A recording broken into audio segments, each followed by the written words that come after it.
namhlanje ngifuna ukuthi wena mangabe uyasaba to do anything to participate ukuthi kubonakale your gifts uNkulunkulu akuphezulu your talents. Ngifuna namhlanje ukhuleke this morning excel and say, Lord, may you help me to face my fears. May you help me as you have sent me for a purpose, for your purpose, for your will. That one day I will be a president. One day ngizomela izwe. Do you understand what I'm saying? Manje ngicela ungisize ukuthi mayiqale la.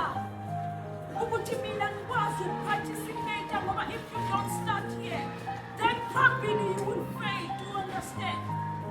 Ngoba uzozwa lento zokuyikhuluma emlomeni wakho wena ufika ku-interview kuyoba ngathi uloyiwe kanti awuloyanga.